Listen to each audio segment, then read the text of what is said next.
Siyam na taong sakripisyo, pinalitan ng 4 na milyong kasinungalingan. Habang nakaluhod si Teresa sa putik, humihigop naman ng alak ang kanyang biyenan sa loob ng mansyon. Pirmahan mo o hindi mo na makikita si Bella, utos nito, kasabay ng walang awang pagtalikod ng asawang si Rafael. Ngunit sa pagtulo ng luha, isang ngiti ng paglaban ang sumilay. Wawasakin niya ang kahariang ito. Paano babangon ang inang tinanggalan ng lahat? Ang kapal ng mukha mong nakawin ang pera ng mga walang laban na bata.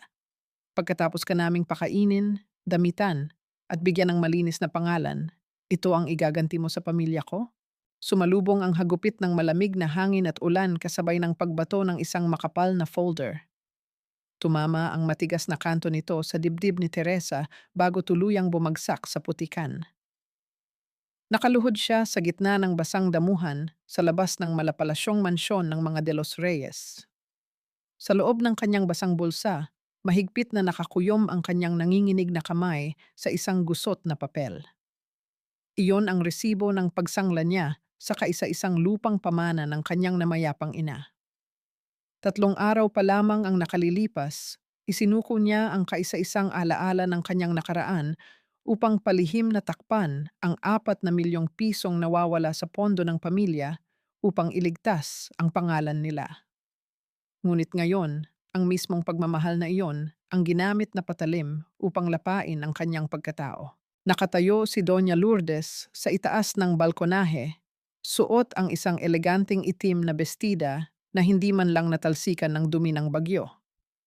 Sa ilalim ng malaking payong na hawak ng isang gwardiya, tila siya isang inosenteng reyna na pinagtaksilan ng sariling alipin. Sa likuran niya ay ang kumpol ng mga kapitbahay na ginising ng kaguluhan. Nakatutok ang telepono ni Aling Chedeng, kumikinang ang puting ilaw ng camera habang walang awang dinuduro si Teresa sa kanyang livestream. Ayan mga kabarangay, nakalive tayo. Tingnan ninyo ang mukha ng isang ahas. Nagmalinis pa namang santa, iyon pala ay nilimas ang kaban ng pamilya de los Reyes. Ganyan talaga kapag pinalaki sa hirap. Kahit patirahin sa palasyo, hindi maitatago ang pagiging patay gutom. Hindi pinansin ni Teresa ang mga pambabastos at ang pabulong na kutsayaan ng mga tao. Ang tanging nakakabingi sa kanyang pandinig ay ang pamilyar at basag na boses na umiiyak mula sa loob ng mansyon. Mama! Mama ko! Bitiwan ninyo ako! Tinangka ni Teresa na tumayo upang yakapin ang kanyang anak na si Bella, na pilit kinakaladkad ng 2 kasambahay palayo sa pintuan. Ngunit isang mahigpit na tulak mula sa gwardiya ang nagpabagsak muli sa kanya sa malamig at malagkit na putikan. Pirmahan mo ang pag-amin na ikaw ang kumuha ng pera. Malamig at madiing utos ni Doña Lourdes. Ang mga mata nito ay nagliliyab sa manipulatibong poot. O gusto mong bukas na bukas ay ipasundo ko sa DSWD ang ampon mong iyan. Babalik siya sa ampunan kung saan siya nababagay at sisiguraduhin kong hinding-hindi mo na siya makikita kahit kailan dahil ipapakulong kita. Bumilis ang tibok ng puso ni Teresa. Sasagot na sana siya upang ipagtanggol ang katotohanan nang biglang may inabot na telepono ang isang kasambahay kay Lourdes. Iniharap ng matanda ang maliwanag na screen sa direksyon ni Teresa. Sa pamamagitan ng video call, nakita niya ang mukha ng kaisa-isang taong inaasahan niyang magtatanggol sa kanya, si Rafael. Ang asawa niyang nasa Madrid, ang lalaking pinangakuan niya ng walang hanggang katapatan sa harap ng altar. Ngunit walang init sa mga mata ni Rafael. Walang pag-aalala. Ang tanging naroon ay isang matalim at nakamamatay na pandidiri.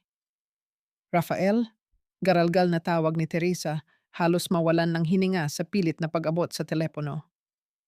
Rafael, tulungan mo ako. Pakinggan mo ako. Hindi totoo ang sinasabi nila. Isinangla ko ang lupa ni nanay para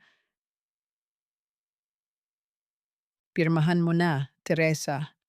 Matigas, malamig, at walang emosyong putol ni Rafael. Nakita ko na ang mga litrato.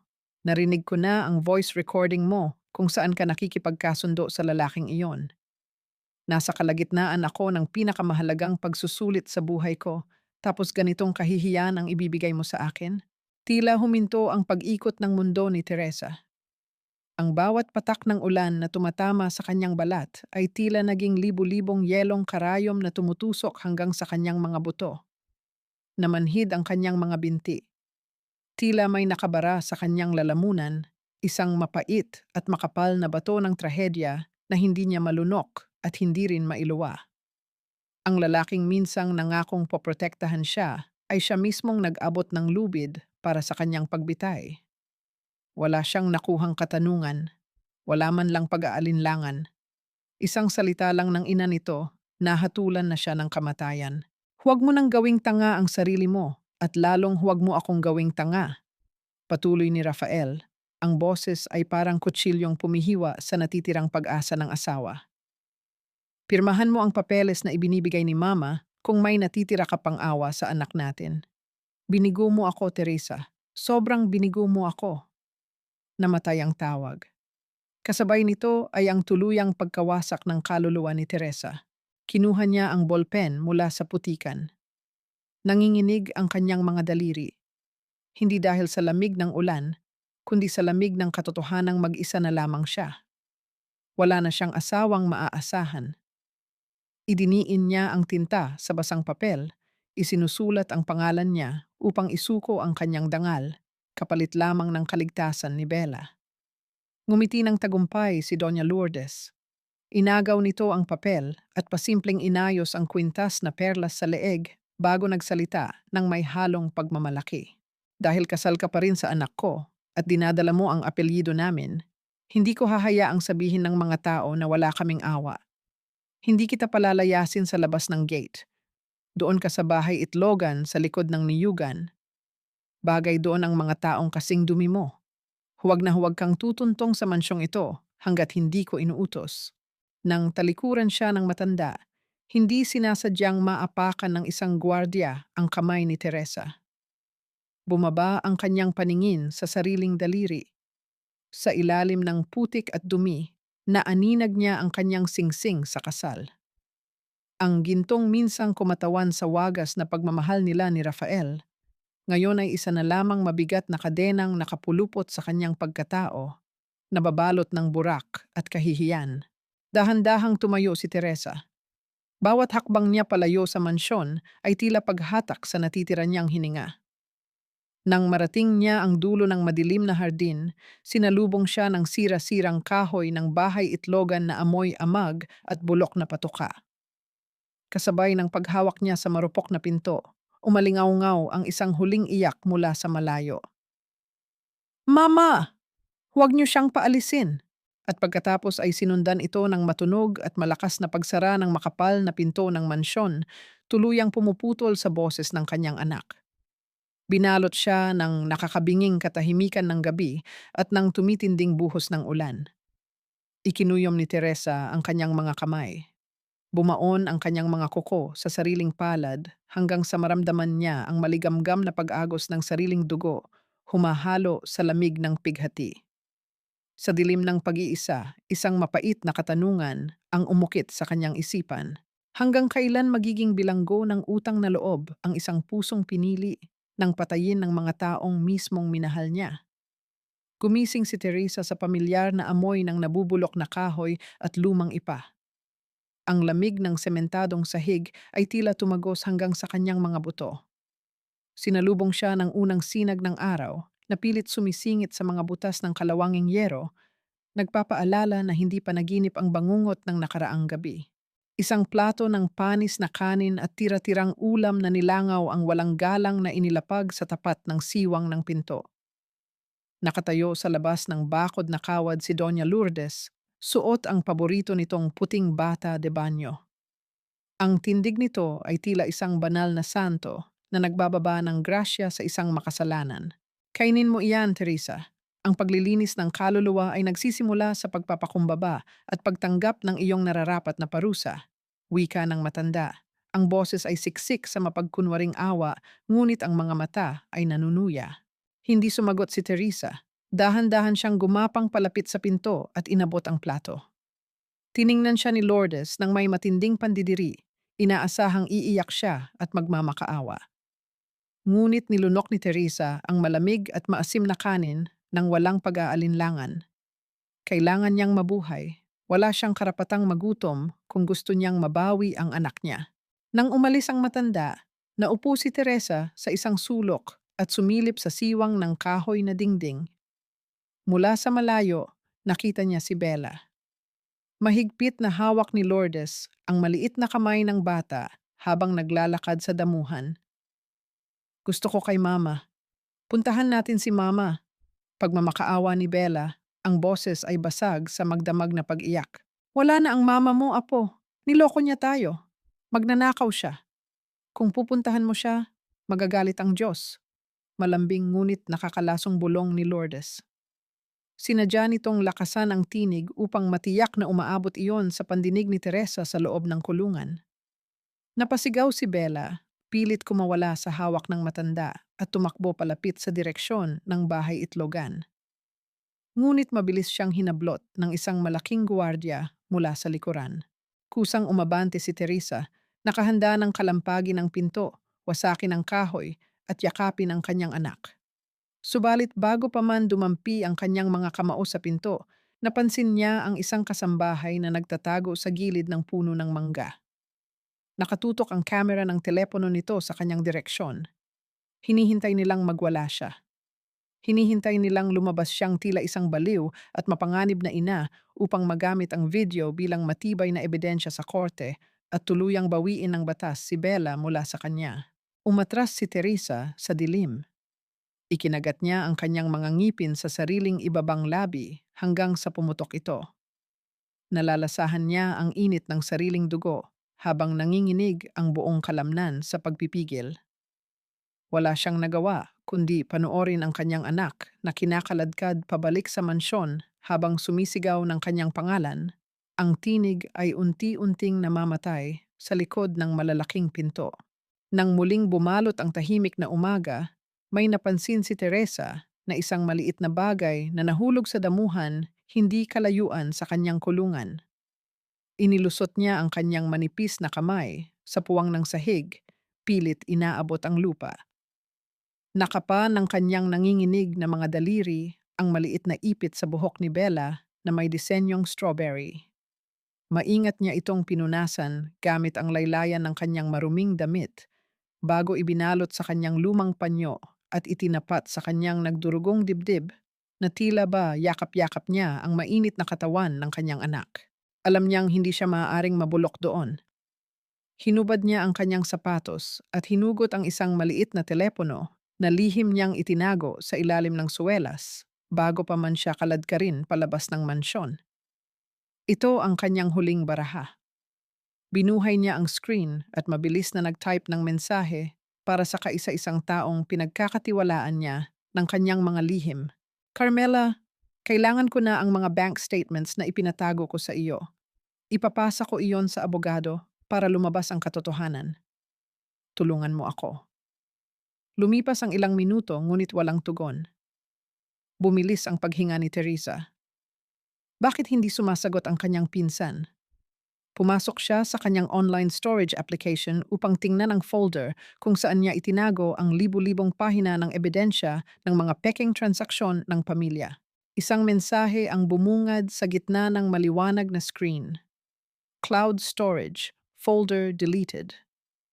Tila binuhusan ng nagyayelong tubig ang buong katawan ni Teresa. Nawala ang lahat. Ang 9 na buwang pag-iimbestiga, ang mga patunay ng kanyang pagiging inosente, burado sa isang iglap. Kasabay ng pagbagsak ng kanyang mga balikat, bumukas ang pinto ng bahay itlogan nang may nakakakilabot na tagis ng kalawangin nitong bisagra. Napaangat ang tingin ni Teresa. Nakatayo sa hamba ng pinto si Carmela, ngunit wala sa mukha nito ang pag-aalala o awa ng isang matalik na kaibigan. Sa halip, isang malamig at walang emosyong ngiti ang nakapinta sa mga labi nito sa ilalim ng aandap-andap na ilaw ng poste. Tila umurong ang lahat ng dugo sa katawan ni Teresa nang makita niya ang pamilyar na anino sa pinto.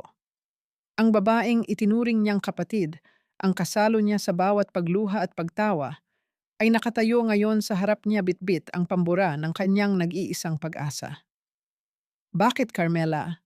Garalgal at nanghihinang tanong ni Teresa, nanlalabo ang paningin dahil sa luhang pilit nag-uunahan sa pagpatak. Bakit mo dinilit ang mga ebidensya? Alam mong iyon na lang ang alas ko para mabawi si Bella. Humakbang papasok si Carmela. Walang bahid ng pagsisisi sa kanyang mga mata. Sa halip, inayos pa nito ang pagkakasukbit ng bago at mamahaling bag sa kanyang balikat. Isang bagay na hindi niya kailanman mabibili mula sa kakarampot na sweldo niya bilang clerk. I had to do it, Teresa. Para sa pamilya ko. Malamig na tugon ni Carmela, ginagamit ang tonong nagmamarunong na tila siya ang biktima sa sitwasyong iyon. Pinaimbestigahan ni Doña Lourdes ang nakaraan ni Mama. May mga pekeng titulo ng lupa si Mama noon na ginamit niya para mapag-aral ako. Kung hindi ko ibibigay ang password ng online storage mo, ipapakulong ni Lourdes ang nanay ko.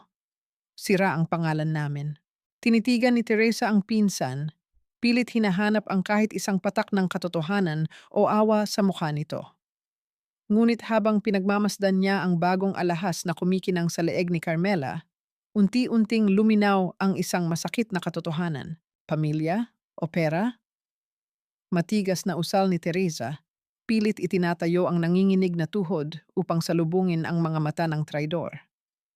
Narinig ko ang usapan ng mga kasambahay kahapon bago ako kinulong dito. May inilabas na 1 milyong piso mula sa pondo ng korporasyon at ipinangalan sa account mo. Huwag mong idahilan ang patay mo ng nanay, Carmela. Natigilan si Carmela. May dumaang bahagyang kaba sa kanyang mga mata, ngunit mabilis itong napalitan ng inis at pagmamataas. Oo, binayaran niya ako. At bakit hindi ko tatanggapin? Bulyaw ni Carmela, ang mukha ay namumula sa galit dahil nabisto ang kanyang kasakiman.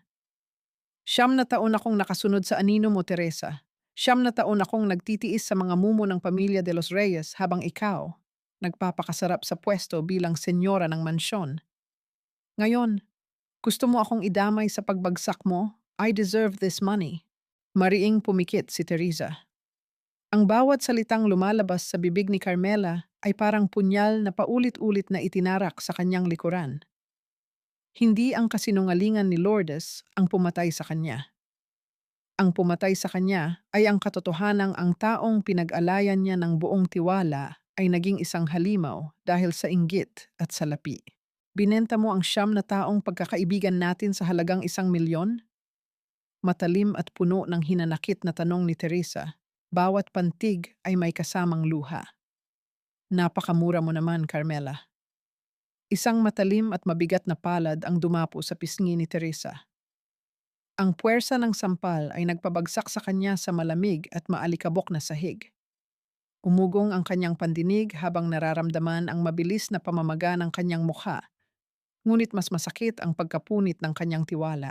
Huwag mo akong lelekturan tungkol sa halaga, Teresa, dahil ngayon wala kang kwenta, wala kang pera, wala kang asawa, at lalong wala kang anak. Galit na banta ni Carmela habang dinuduro ang nakadapa niyang pinsan. Subukan mong lumaban. Subukan mong ipagsabi na tinulungan kita noon sa mga bank statements na yon at sisiguraduhin ni Doña Lourdes na sa kalye pupulutin si Bella. Manahimik ka na lang kung gusto mong mabuhay pa ang anak mo. Tinalikuran ni Carmela si Teresa at mabilis na lumabas. Iniwang bukas ang pinto kung saan pumasok ang malamig at malupit na hangin ng tag-araw. Naiwang nakadapa si Teresa sa sahig. Ubos na ang kanyang lakas.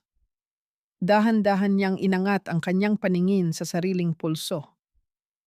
Naroon ang isang lumang PC na nilala nilang dalawa ni Carmela noong mga bata pa sila. Isang sumpa ng walang hanggang pagkakaibigan, isang pangakong hinding-hindi tatalikuran ang isa't isa. Nangangatog ang mga daliring kinalag ni Teresa ang buhol ng PC. Hinubad niya ito at walang pag-aalinlangang itinapon sa sulok na puno ng ipa at dumi, kasama ng mga alaala ng isang taong minsan niyang minahal, ngunit pumatay sa kanyang pag-asa.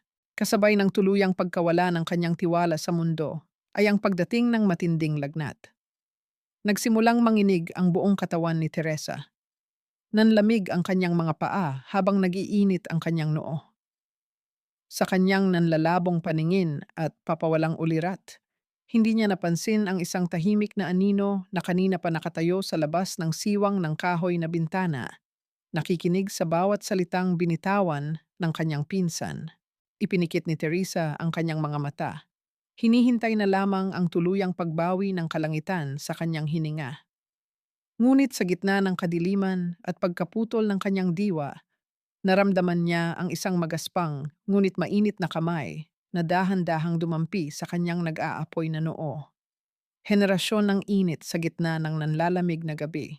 Nabalik ang diwa ni Teresa nang maramdaman ang mainit na dampi ng isang basang bimpo sa kanyang nag-aapoy na noo.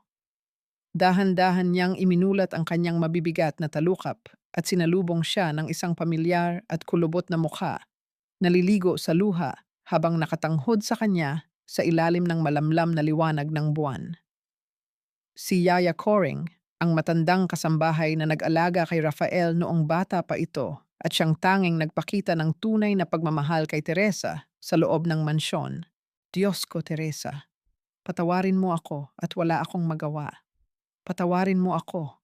Pabulong na panangis ni Yaya Coring habang inaayos ang isang lumang kumot sa nanginginig na katawan ni Teresa. Inalalayan ng matanda si Teresa upang makaupo ng bahagya at sinubuan siya ng mainit na lugaw na palihim nitong ipinuslit mula sa kusina.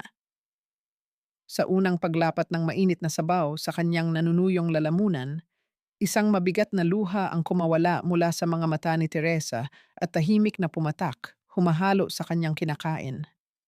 Ngunit nang lunukin niya ang pagkain, unti-unting nagbago ang ihip ng hangin sa kanyang kalooban. Ang hapdi ng pagkakanulo ni Carmela at ang lamig ng ulan ay napalitan ng isang nakakapasong determinasyon. Tinanggap niya ang tulong dahil alam niyang ito ang huling dugtong sa kanyang naghihingalong pag-asa. Yaya, bakit nila ito ginagawa sa akin? Ano bang kasalanan ko? Karalgal ngunit buong tanong ni Teresa. Lumingalinga ang matanda bago lumapit sa kanyang tainga. Narinig ko ang senyora habang kausap ang kanyang abogado, Teresa. Ibinebenta niya ang lahat ng mga lupain ng pamilya kay Senyor Gregorio. May napakalaking utang ang matanda sa sugal at maling negosyo. Ikaw lamang ang ginawa nilang pananggalang para hindi lumabas ang baho ng pamilya de los Reyes. Wala kang kasalanan. Ginawa ka lang nilang sakripisyo. Ang mga salitang iyon ang tuluyang nagpamulat kay Teresa. Hindi ito simpleng galit ng isang biyenan. Isa itong planadong pagpatay sa kanyang pagkatao upang iligtas ang balat ng mga tunay na demonyo. Pagsikat ng araw, naging mas malinaw ang landas na kailangan niyang tahakin. Hindi na siya iiyak. Ngunit bago pa man niya makapag-isip ng plano, mabilis na bumukas ang pinto ng bahay itlogan at pumasok ang isang babaeng hindi niya kilala. Nakasuot ito ng uniforme ng isang health inspector na madalas bumisita sa barangay. May kip-kip itong folder at mabilis na isinara ang pinto bago lumingon kay Teresa. Napaatras si Teresa, inaasahang isa na naman itong tauhan ni Lourdes. Ngunit itinaas ng babae ang kanyang dalawang kamay, tanda ng pagsuko. Huwag kang sisigaw. Wala akong balak saktan ka. Bungad ng babae, ang mga mata nito ay matalim at puno ng hinanakit. Ako si Tina, at hindi ako tauhan ng demonyong biyanan mo. Anak ako sa labas ni Gregorio. Tinapon niya kami ng nanay ko na parang basura sa kalsada habang nagpapakasarap siya sa perang ninanakaw niya. Gusto mo bang makabawi, Teresa? Dahil ako, gusto kong wasakin ang lalaking sumira sa buhay ko. Tinitigan ni Teresa ang babae. Nakita niya sa mga mata ni Tina ang parehong pighati at pagkauhaw sa hustisya na nagliliyab din sa kanyang dibdib. Bakit ako maniniwala sa iyo? Maingat na tanong ni Teresa. Hindi na basta-basta magbibigay ng tiwala pagkatapos ng ginawa ni Carmela. Dahil pareho tayong biktima ng pamilyang iyan. Sagot ni Tina habang inilalapag ang isang maliit na mapa ng mansyon na ginuhit sa papel. Nasa loob ng kwarto ni Doña Lourdes ang mga orihinal na resibo ng mga isinanglang lupa at mga tseke na nagpapatunay ng kasabwat nila si Gregorio. Kung makukuha natin iyon, babagsak sila. Tutulungan kitang makuha ang anak mo, pero kailangan kitang maging kakampi sa loob. Tiningnan ni Teresa ang papel. Alam niyang ito na ang pagkakataon niya. Ang pagtutulungan ng dalawang babaeng itinapon ng tadhana ang magiging mitya ng pagbagsak ng imperyo ni Lourdes. Tumango si Teresa. isang formal na pagtanggap sa kasunduan na walang ibang layunin kundi ang bawiin ang kanilang nawalang dangal. Ngunit bago pa man makapagsalita si Tina upang ilatag ang buong plano, nangibabaw ang matinis at mabigat na pagtapak ng sapatos sa labas. Ang bawat paglapat ng matigas na takong sa batuhang landas ng hardin ay tila pagmamartilyo ng matinding kaba sa dibdib ni Teresa. Papalapit ng papalapit ang pamilyar na hakbang ni Doña Lourdes patungo sa bahay itlogan. Wala nang ibang pinto palabas at walang kahit anong malaking kasangkapan sa loob ng masikip at sirang kulungan na maaaring pagtaguan ni Tina. Ang maindayog na paglakad ng matanda ay mistulang orasan na nagbibilang ng nalalabing oras bago sila tuluyang mahuli. Tila huminto ang pag-ikot ng mundo ni Teresa habang binibilang niya ang bawat mabigat na hakbang ni Doña Lourdes palapit sa pinto ng bahay itlogan. Walang mapagtataguan si Tina sa loob ng masikip na espasyo. Nagsimula ng manginig ang mga kamay ni Teresa, handa nang salubungin ang galit ng matanda upang bigyan ng pagkakataon ang kanyang bagong kakampi na makatakas. Nang biglang umalingaw ang isang malakas na kalampag ng nahulog na palangganang bakal mula sa gawi ng panloob na kusina ng mansyon. Sinundan ito ng nagkukumahog at nanginginig na boses ni Yaya Coring, sumisigaw at humihingi ng tawad dahil nabasag umano nito ang paboritong porselanang florera ng senyora. Napahinto ang matigas na takong sa labas. Narinig ni Teresa ang naiinis na pagbuntong hininga ni Lourdes bago tuluyang bumaligtad ang direksyon ng mga hakbang nito pabalik sa malaking bahay, nagmamadaling parusahan ang matandang kasambahay. Huminga ng malalim si Tina at mabilis na sinira ang isang marupok na tabla sa likurang bahagi ng kulungan. Bago tuluyang lumusot palabas, nag-iwan siya ng isang mariing tango kay Teresa, isang senyales ng pagsisimula ng kanilang mapanganib na laro. Kinagabihan, binalot ng malamig na hangin ng Disyembre ang buong Batangas. Dinig na dinig mula sa malayo ang malungkot na tunog ng kampana ng simbahan para sa unang gabi ng simbang gabi. Sinamantala ni Teresa ang pagkakataon nang makita niya ang itim na sasakyan ng mga De Los Reyes na lumabas ng gate. Nakasuot ng makapal na balabal si Lourdes, tiyak na uupo sa pinakaharap na hanay ng simbahan upang ipakita sa lahat ang kanyang huwad na kabanalan. Walang pag-aaksaya ng oras, gumapang palabas ng bahay itlogan si Teresa. Ginamit niya ang mga pamilyar na anino ng malalaking puno ng mangga upang makapasok sa likurang pinto ng mansyon. Tahimik at walang nagbabantay dahil karamihan sa mga kasambahay ay pinasama ng matanda sa misa upang magsilbing tagapagdala ng kanyang mga payong at gamit.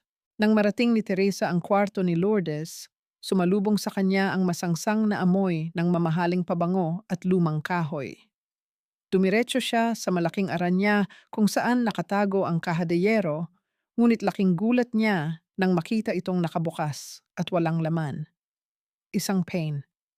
Alam ng matanda na may magtatangkang maghanap ng ebidensya. Lumingalinga si Teresa, pinakikiramdaman ang bawat sulok ng silid. Dumapo ang kanyang paningin sa isang antigong altar ng Santo Niño sa gilid ng bintana. Napakapino ng pagkakaayos ng mga bulaklak at kandila, subalit may isang bahagi ng telang nakapatong sa kahoy ang medyo nakatupi. Lumuhod si Teresa at maingat na inusog ang mabigat na rebulto. Sa ilalim ng sagradong imahe ay isang lumang kahon ng tabako na gawa sa kahoy. Nang buksan niya ito, tumambad sa kanya ang lahat ng kasinungalingang sumira sa kanyang buhay. Naroon ang mga resibo ng isinanglang titulo ng lupa, mga pekeng tseke, at ang mga kontratang nagpapatunay na inilipat ni Lourdes ang malaking pondo ng pamilya sa pangalan ni Gregorio Salcedo. Gusto niyang umiyak sa labis na tuwa. Hawak na niya ang katotohanan. Ngunit bago pa man niya maitago ang mga papel sa kanyang damit, dahan-dahang bumukas ang mabigat na pinto ng kwarto. Natigilan si Teresa, halos tumalon ang puso niya palabas ng kanyang dibdib. Sa siwang ng pinto, nakatayo ang isang maliit na bulto na nakasuot ng manipis na pantulog, si Bella. Namilog ang mga mata ng bata nang makita ang kanyang ina. Nagsimulang mamuo ang mga luha sa kanyang inosenteng mga mata at akmang sisigaw ng pagtawag, ngunit mabilis na gumapang si Teresa at tinakpan ng kanyang nanginginig na palad ang bibig ng anak. Niyakap niya ng mahigpit si Bella, ibinaon ang kanyang mukha sa leeg ng bata habang pareho silang umiiyak nang walang anumang ingay na inilalabas. Ang init ng yakap ng kanyang anak ay nagbigay ng panibagong lakas sa kanyang nanlalamig na kaluluwa. Inalis ni Teresa ang kanyang kamay at tiningnan ang mukha ng anak. May kinuha si Bella mula sa bulsa ng kanyang pajama, isang maliit na kending strawberry na itinago pa nito. Ipinasok nito ang candy sa palad ni Teresa at hinawakan ito ng mahigpit. Laban, mama, huwag kang susuko. Bulong ng bata, ang tinig ay puno ng tapang na hindi tugma sa kanyang murang edad. Isang mainit na luha ang pumatak mula sa mata ni Teresa. Hinahalikan ng noo ng kanyang anak bilang pangako. Subalit ang maikling sandali ng kanilang kaligayahan ay marahas na pinutol ng malakas na ugong ng makina ng sasakyan na pumasok sa bakuran. Nanlaki ang mga mata ni Teresa. Wala pang 20 minuto mula nang umalis si Lourdes, imposibleng tapos na ang misa. May isang taong nagbigay ng babala sa matanda upang bumalik ng maaga. Magtago ka sa ilalim ng kama, mama. Ako na ang bahala. Mabilis na bulong ni Bella, sabay tulak sa kanyang ina. Kumapang si Teresa sa ilalim ng malaking kama, ipinikit ang mga mata at pinigil ang kanyang paghinga habang dinig na dinig niya ang pagmamadali ng mga yabag sa hagdanan. Bumukas ng maluwag ang pinto ng kwarto. Ang matalim na paglapat ng takong ng sapatos ni Lourdes sa marmol na sahig ay tila nagbabadya ng kamatayan. Naglakad ang matanda papasok, huminto sa tapat ng altar, at pagkatapos ay bumaling sa direksyon ng kama. Ang mga hakbang ay bumagal hanggang sa tuluyan itong tumigil sa mismong tapat ng pinagtataguan ni Teresa. Sa pamamagitan ng maliit na puwang sa ilalim ng kama, nakita ni Teresa ang sapatos ng kanyang biyenan na nakatapak malapit sa isang piraso ng resibo na aksidente niyang nahulog mula sa kahon ng tabako nang yakapin niya si Bella. Unti-unting yumuko ang matanda upang pulutin ang papel, habang ang hininga ni Teresa ay tuluyang naipit sa kanyang lalamunan sa ilalim ng malamig at madilim na higaan. Halos tumigil ang pag-ikot ng mundo ni Teresa nang bumaba ang paningin ng kanyang biyenan sa direksyon ng nakakalat na papel. Ang mapuputi at maninipis na daliri ni Doña Lourdes ay unti-unting umaabot pababa, handa nang damputin ang ebidensyang magpapatunay ng kanyang pagnanakaw. Ngunit bago pa man dumampi ang balat ng matanda sa sahig, isang malakas na pagbagsak ng mabigat na silyang kahoy ang bumasag sa katahimikan ng kwarto. Sinadya itong itumba ni Bella. Tumakbo ang bata at mabilis na yumakap sa mga binti ng kanyang lola. Ang maliit na paa ay pasimpleng itinulak ang papel pabalik sa madilim na ilalim ng higaan, eksakto sa mismong tapat ng nanginginig na kamay ni Teresa. Lola, natatakot po ako. May nagpapakita pong masama sa panaginip ko. Malakas na pag-iyak ng bata, pilit na inilalayo ang atensyon ng matanda mula sa sahig. Nainis si Lourdes. Marahas niyang inayos ang pagkakasukbit ng kanyang balabal bago hinatak ang kamay ni Bella palayo sa kama. Ano ba namang bata ito? Napaka-eskandalosa. Manang-mana ka talaga sa nanay mong walang kwenta. Halika na nga sa kabilang kwarto at baka tuluyan ng sumakit ang ulo ko sa iyo. Mataray na litanya ng matanda habang kinakaladkad palabas ang umiiyak na apo. Nang tuluyang sumara ang pinto, pinakawalan ni Teresa ang hiningang kanina pa naipon sa kanyang sumisikip na dibdib. Mabilis niyang kinuha ang mga papel, isinuksok sa loob ng kanyang damit, at tahimik na tumakas pabalik sa dilim ng gabi patungo sa kanyang malamig na kulungan. Pagdating sa bahay itlogan, sinindihan niya ang isang maliit na kandila. Sa ilalim ng aandap-andap na liwanag, inilatag niya ang mga dokumento sa ibabaw ng marupok na tabla. Nakita niya ang bawat lagda ni Lourdes, bawat paglipat ng pondo sa mga peking kumpanya na pagmamay-ari ni Gregorio Salcedo. Ngayon ay malinaw na sa kanya ang buong kwento. Hindi siya pinarusahan dahil ayaw sa kanya ng pamilya. Pinarusahan siya dahil kailangan ng matanda ng isang inosenteng asong sasaluhin ang bilyon-bilyong utang nito sa sugal at maling negosyo. Dahan-dahang hinaplos ni Teresa ang gusot na ibabaw ng mga resibo. Pinagmasdan niya ang mga numerong sumira sa kanyang pamilya. Sa halip na umiyak, isang malamig, matalim, at walang awang ngiti ang unti-unting gumuhit sa kanyang mga labi. Ang mga luhang minsang bumasa sa kanyang mga mata ay tuluyan ng natuyo at napalitan ng apoy. Hindi na siya ang biktimang magmamakaawa sa putikan. Ngayon, siya na ang nagmamay-ari ng patalim. Kinaumagahan, ginising siya ng mga nagkumpulan at nagbubulungang boses mula sa labas ng bakod.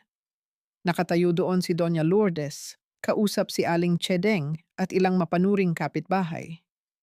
Nakataas muli ang telepono ni Chedeng, naghahanap ng bagong maibabalita sa kanyang mga manonood. Naawa na talaga ako sa manugang ko, Chedeng. Malungkot na pagsisinungaling ni Lourdes. Pilit pinipiga ang kanyang mga mata upang maglabas ng huwad na luha. Kagabi, narinig ng mga kasambahay na kinakausap niya ang sarili niya sa loob. Sinisigawan niya ang mga pader. Tuluyan na siyang nabaliw dahil sa bigat ng kanyang kasalanan. Baka kailangan ko na siyang ipasok sa mental hospital para hindi niya saktan si Bella o ang sarili niya. Naku, senyora, nakakatakot naman iyan. Delikado pala iyang si Teresa. Mabuti na lang at nakakulong siya riyan. Gatong naman ni Chedeng, ang boses ay puno ng pandidiri. Mula sa loob ng kulungan, nakikinig lamang si Teresa. Nararamdaman niya ang matinding lason ng manipulasyon ng kanyang biyenan. Unti-unti nitong nilalaso ng utak ng mga tao upang kapag bigla siyang mawala o mamatay, iisipin ng lahat na ginusto niya ito dahil sa pagkawala sa katinuan. Ngunit hindi niya bibigyan ng kasiyahan ang matanda. Kinuha niya ang lihim na telepono at nag-type ng isang mensahe mula sa isang hindi rehistradong numero. Ipinadala ng direkta sa personal na numero ni Gregorio Salcedo. Nasa kamay ko ang mga orihinal na resibo ng mga lupang isinangla ni Lourdes sa iyo. Alam mo ba na plano kanyang ilaglag kapag nakuha na niya ang buong pera sa tiwala ng pamilya? Huwag kang masyadong magpakampante, Gregorio. Ang ahas ay palaging tumutuklaw sa kapwa niya ahas. Pinindot niya ang send. Isang buto ng pagdududa ang naitanim niya sa pagitan ng dalawang halimaw. Hahayaan niyang kainin ng paranoia at kawalan ng tiwala ang dalawang taong nagtulungan upang pabagsakin siya. Habang hinihintay ang pagguho ng alyansa ng kanyang mga kaaway, hindi na iwasan ni Teresa na sulyapan ang kalendaryo. Isang buwan pa bago matapos ang pagsusulit ni Rafael sa Madrid. Isang buwan pa bago niya muling harapin ang asawang nagbigay sa kanya ng pinakamatinding sugat. Kapag nagkaharap sila muli, ano ang kanyang mararamdaman? Kamumuhian ba niya ito ng tuluyan o maghahanap pa rin siya ng puwang para sa isang pagpapatawad na hindi naman hinihingi? Ngunit bago pa man niya matapos ang kanyang pag-iisip, isang mahaba at nakakabinging ugong ng busina mula sa labas ng mataas na gate ng mansyon ang yumanig sa tahimik na hapon. Sumilip si Teresa mula sa siwang ng kahoy. Bumukas ang malaking gate na bakal at ang matigas na paglapat ng mga gulong ng isang mamahaling sasakyan sa batuhang kalsada ay gumawa ng ingay na pumukaw sa lahat ng tao sa mansyon. Huminto ang sasakyan sa tapat ng malaking pintuan ng bahay. Hindi si Gregorio ang inaasahan niyang darating. Bumukas ang pinto ng sasakyan. Isang pares ng makintab na sapatos na panlalaki ang unang lumapat sa semento. Sa ilalim ng nag-aagaw na liwanag ng papalubog na araw at dilaw na ilaw ng poste, nakita ni Teresa ang pamilyar at matipunong bulto ng isang lalaking may bitbit na malaking maleta, si Rafael. Bumalik siya ng mas maaga kaysa sa inaasahan, bitbit ang katotohanang hindi pa niya alam, at ang kasalanang babago sa natitirang bahagi ng kanyang buhay. Bumigat ang bawat hakbang ni Rafael papasok sa mansyon ng mga De Los Reyes. Ang pagod mula sa mahabang biyahe galing Madrid ay tuluyang napalitan ng matinding kalituhan. Sa halip na mainit na salubong, ang bumungad sa kanya ay ang madramang pagpunas ng luha ng kanyang inang si Doña Lourdes na nakaupo sa gitna ng sala habang pinaliligiran ng mga nagbubulungang kapitbahay at ni Aling Chedeng. Anak, mabuti at nandito ka na. Umiiyak na salubong ni Lourdes, mahigpit na niyayakap ang anak. Hindi ko na alam ang gagawin ko. Sinubukan kong iligtas ang pangalan ng pamilya natin, pero tuluyan nang nabaliw ang asawa mo.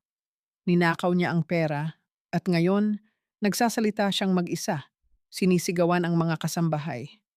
Wala akong magawa kundi ilayo siya kay Bella para sa kaligtasan ng bata. Kumunot ang noo ni Rafael. Ang larawan ng isang baliw at bayolenteng Teresa ay hindi lumalapat sa babaeng minahal niya, ang asawang palaging kalmado at tahimik. Nasaan siya, Mama? Nasaan si Teresa? Tanong ni Rafael. Ang boses ay may halong kaba at pag-aalinlangan. Bago pa man makasagot ang matanda upang ipagpatuloy ang kanyang kasinungalingan, hindi napigilan ni Aling Chedeng ang sariling dila mula sa pagiging pabida. Naku, Sir Rafael, mabuti nga po at ikinulong na ng mama ninyo ang babaeng iyan sa bahay itlogan sa likod bahay. Nakakatakot na ang mga tingin, parang mangangagat. Buti nga sa kanya, nababagay siya sa dumi. Tila nahinto ang pagdaloy ng dugo sa mga ugat ni Rafael. Bahay itlogan? Ang sira at inabandonang kulungan ng mga manok kung saan kahit mga aso ay hindi pinapatulog dahil sa tindi ng amoy at lamig? Nabitawan ni Rafael ang hawak na maleta. Ang pagbagsak ng mabigat na bagahe sa makintab na marmol ay lumikha ng isang alingaw-ngaw na bumasag sa huwad na katahimikan ng bulwagan. Walang sinabi, walang paalam, mabilis siyang tumalikod at tumakbo palabas ng mansyon. Hindi niya pinansin ang pagtawag ng kanyang ina. Tumakbo siya patungo sa likod ng niyugan, walang pakialam kung bumaon man ang kanyang mamahaling sapatos sa madulas na putikan ng hardin. Pagdating niya sa harap ng marupok na estruktura, halos hindi siya makahinga. Marahas niyang hinatak ang kahoy na pinto na nagreklamo sa pamamagitan ng pag-iyak ng kalawangin nitong mga bisagra. Ang malamlam na liwanag mula sa buwan at sa poste ng ilaw ay tumagos sa loob ng masikip na espasyo. Tumambad sa kanya ang isang tagpong kailanman ay hindi niya mapapatawad sa kanyang sarili. Nakaupo sa malamig na semento si Teresa. Ang kanyang damit ay marumi at punit sa laylayan, ang kanyang mga pisngi ay humpak, at ang kanyang mga braso ay may mga pasa. Ngunit hindi siya mukhang baliw na gaya ng sinasabi ng kanyang ina. Nakapatong sa kanyang mga hita ang isang lumang tabla na nagsisilbing mesa, at sa paligid niya ay maayos na nakasalansan ang mga papel, mga resibo, at mga talaan ng numero na ginagamitan lamang ng liwanag ng isang maliit na kandila. Tumingala si Teresa. Nakita niya ang lalaking paulit-ulit niyang iniyakan sa unang mga gabi ng kanyang pagdurusa.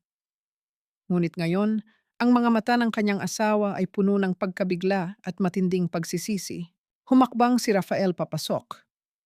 Ang matapang at mamahaling amoy ng kanyang pabango mula sa Europa ay sumakop sa maliit na espasyo. Sa halip na magbigay ng ginhawa, ang bango ng kanyang presensya ay malupit na nagdiin sa nakakasulasok na amoy ng amag at dumi na araw-araw nilalanghap ng babaeng minsang niyakap niya sa isang komportableng higaan. Ang sobrang laking agwat ng kanilang mundo sa sandaling iyon ay sumampal sa pagkatao ng lalaki. Diyos ko, Teresa, anong ginawa nila sa iyo? Garalgal na bulong ni Rafael. Tuluyang bumagsak ang mga luha sa kanyang mga mata habang unti-unting lumuluhod sa harap ng asawa. Itinaas niya ang kanyang nanginginig na mga kamay, akmang yayakapin ang asawang mukhang babasaging salamin. Subalit bago pa man dumampi ang kanyang init sa malamig na balat ni Teresa, mabilis na umatras ang babae. Itinaas ni Teresa ang kanyang palad, isang matigas na senyales upang pigilan ang lalaki. Walang luha sa mga mata ni Teresa. Wala ang pangungulila ng isang asawa. Ang tanging naroon ay ang lamig ng isang taong pinatay na ang emosyon. Huwag mo akong hahawakan. Malamig, buo, at matalim na utos ni Teresa. Wala kang karapatang hawakan ako, Rafael. Teresa, patawarin mo ako. Maniwala ka. Hindi ko alam na ganito ang gagawin ni Mama sa iyo. Akala ko, nasa probinsya ka. Umuwi ka sa inyo. Nagmamakaawang paliwanag ni Rafael. Pilit inaabot ang kamay ng asawa ngunit patuloy itong umiiwas. Kinuha ni Teresa ang isang nakatuping papel mula sa ilalim ng kanyang mga dokumento. Dahan-dahan niya itong binuksan at inilapag sa mismong tapat ng tuhod ni Rafael. Iyon ang papel ng Special Power of Attorney at ang autorisasyon na naglilipat ng karapatan ng pag-aalaga kay Bella patungo kay Doña Lourdes. Sa ibaba nito ay ang malinaw, malaki at orihinal na pirma ni Rafael. Tinitigan ni Teresa ang asawa ng diretso sa mga mata. Ang kanyang tinig ay tila isang yelong patalim na mabagal na hinihiwa ang dibdib ng lalaki. Hindi ko hinihingi na ipagtanggol mo ako laban sa nanay mo, Rafael.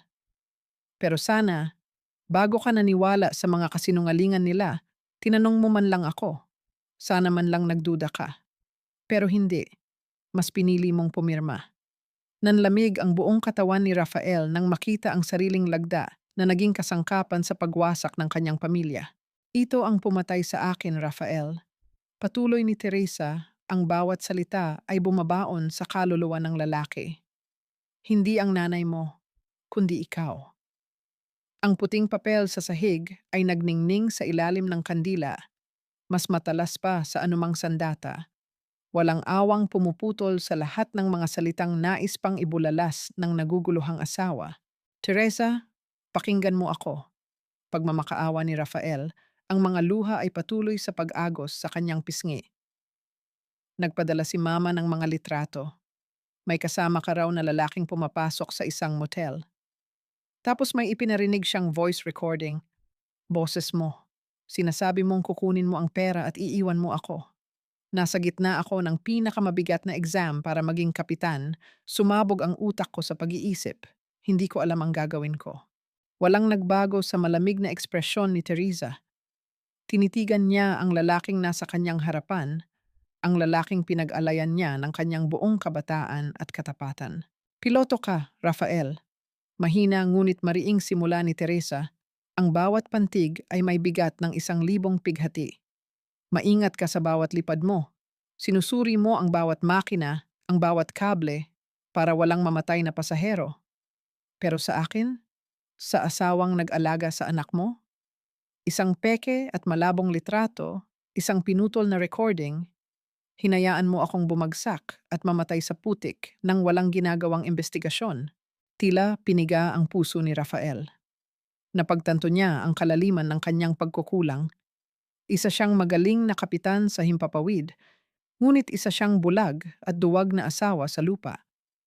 Yumuko siya ng tuluyan, idinikit ang kanyang noo sa malamig at maruming semento ng bahay itlogan, humihikbi tulad ng isang bata. Aalis na tayo rito, garalgal na pag-aalok ni Rafael habang pilit na inaabot ang laylayan ng damit ni Teresa. Kukunin natin si Bella ngayon din. Iiwan natin ang bahay na ito. Dadalhin ko kayo sa malayo kung saan hindi na tayo masusundan ni Mama. Magsisimula tayo ulit. Umiling si Teresa. Sa kabila ng kanyang pagpipigil, isang nag-iisang luha ang nakawala mula sa kanyang mata, kumapang sa kanyang marumi at namumutlang pisngi. Nang makita ito ni Rafael, kusang umangat ang kanyang kamay upang pahirin ang luhang siya rin naman ang naging dahilan. Subalit bago pa man dumampi ang kanyang mga daliri sa mukha ng asawa, marahas itong tinabig ni Teresa. Naiwang nakalutang ang nanginginig na kamay ni Rafael sa hangin, hindi alam kung paano bawiin ang sarili mula sa matinding pagtanggi. Ang amoy ng kanyang mamahaling pabango ay tuluyan ng nilamon ng pighati sa loob ng maliit na kulungan. Hindi ako aalis. Matigas na tugon ni Teresa. Kung tatakas ako ngayon, lalabas na totoo ang sinasabi nila, na isa akong magnanakaw at makasalanang ina. Pinalayas nila ako sa pamamahay na iyan na parang aso. Babalik ako roon hindi para magmakaawa, kundi bilang may-ari ng sarili kong dangal. Habang nag-uusap ang dalawa, napansin ni Teresa mula sa siwang ng marupok na bintana ang mabilis na pagbukas ng mga ilaw sa ikalawang palapag ng mansyon. Sa anino ng manipis na kortina, naaninag niya ang bulto ni Doña Lourdes na pabalik-balik sa paglalakad habang galit na may kausap sa telepono. Tinatawagan ng matanda si Carmela. May naamoy na panganib ang kanyang biyenan matapos ang biglaang pag-iwan ni Rafael sa kanyang maleta sa sala. Nag-uumpisa ng gumuho ang kapayapaan ng mga sinungaling. Tiningnan muli ni Teresa ang asawang nakaluhod sa kanyang harapan. Ang pagmamahal niya rito ay natabunan na ng makapal na yelo, ngunit alam niyang kailangan niya ang lalaking ito para sa kanyang huling hakbang. Kung gusto mong bumawi, May isang paraan. Malamig na banta ni Teresa. Ang mga mata ay nagliliyab sa panibagong lakas at toka ng paghihiganti. Magiging tau-tauhan kita. Babalik ka sa nanay mo ngayon din. Yakapin mo siya at magpapanggap kang kinamumuhian mo ako ng higit pa sa inaakala niya. Hahayaan mo siyang isipin na nanalo siya. Nanlaki ang mga mata ni Rafael sa kondisyon ng asawa. Kung hindi mo kaya, umalis ka na at huwag mo na akong lalapitan pa. Pinal na utos ng babaeng minsang naging mahina. Mga tahimik na pangako sa likod ng mga luhang hindi na muling tutulo, naghihintay sa paparating na bagyo ng paniningil. Bumalik si Rafael sa loob ng mansyon, ang kanyang mukha ay nababalot ng isang madilim at mabigat na ulap. Pagpasok niya sa malaking bulwagan, naghihintay si Doña Lourdes sa paanan ng hagdan, matiyagang inaabangan ang reaksyon ng anak matapos nitong makita ang kalunos-lunos na kalagayan ni Teresa. Kinagat ni Rafael ang kanyang panloob na pisngi upang pigilan ang pagbaha ng kanyang emosyon. Ginamit niya ang bawat butil ng lakas na natutunan niya sa mahahabang oras ng paglipad sa himpapawid upang itago ang kanyang panginginig. Bakit mo pa pinatira dyan ang babaeng iyan, Mama? Sana pinalayas mo na ng tuluyan para hindi na nakakasira ng paningin. Sigaw ni Rafael. Ang kanyang boses ay umaalingaw-ngaw sa buong bahay, sinasadyang lakasan upang marinig ng lahat ng kasambahay. Sayang lang ang oras ko sa pag-uwi. Ayoko na siyang makita kahit kailan. Pumalakpak ang puso ni Lourdes sa tuwa. Niyakap niya ang kanyang anak. Tuluyan nang naniwala na ang kanyang mga kasinungalingan ay nagtagumpay sa paghugas ng utak nito. Huwag kang mag-alala, anak. Pagkatapos ng malaking salo-salo para sa anibersaryo ng pamilya bukas ng gabi, sisiguraduhin kong ipapasok ko na siya sa mental hospital. Tayo na lang ni Bella ang matitira, isang buo at masayang pamilya. Nakangiting tugon ng matanda habang hinahagod ang likod ni Rafael. Pagkaakyat ni Rafael, mabilis na kinuha ni Lourdes ang kanyang telepono. Isang mensahe ang kakapasok lamang mula kay Gregorio Salcedo. Ang nilalaman nito ay isang seryosong pagbabanta tungkol sa mga nawawalang resibo ng isinanglang lupa at ang napipintong pag-atras nito sa kanilang kasunduan kung hindi agad maipapangalan sa kanya ang tatlong malalaking asyenda. Kumunot ang noo ni Lourdes, isang matalim na kaba ang bumaon sa kanyang dibdib. Kailangan niyang madaliin ang lahat. Pagsapit ng hating gabi, tuluyan ng nilamon ng kadiliman at lamig ang buong Batangas. Sa pagtulog ng mga tao sa mansyon, isang anino ang tahimik na gumagapang palabas ng likurang pinto. Daladala ni Rafael ang isang maliit na pampainit, isang makapal na kumot na gawa sa malambot na bulak, at isang maliit na kahon ng gamot para sa mga pasa. Maingat niyang binuksan ang marupok na pinto ng bahay itlogan, sinisigurong walang kahit anong kaluskos na makakapukaw sa pansin ng mga gwardiya. Sa isang sulok, nakita niya si Teresa na nakapulupot sa sarili, nanginginig sa gitna ng nakakapasong lamig ng simoy ng hangin. Ipinikit ng lalaki ang kanyang mga mata, pilit nilalabanan ang pagkirot ng sariling puso. Tahimik niyang isinaksak ang maliit na pampainit sa nag-iisang saksakan sa pader. Unti-unting gumapang ang mainit na hangin sa loob ng masikip na espasyo, itinataboy ang lamig ng pighati. Lumuhod si Rafael sa tabi ng kanyang asawa. Dahan-dahan, na parang humahawak ng isang mamahaling salamin, ibinalot niya ang makapal na kumot sa balikat ni Teresa. Napansin niya ang mga hibla ng buhok na nakadikit sa pawisang noo ng babae. Gamit ang kanyang nanginginig na mga daliri, marahan niyang hinawi ang buhok ni Teresa, idinadampi ang kanyang mainit na palad sa nanlalamig nitong pisngi.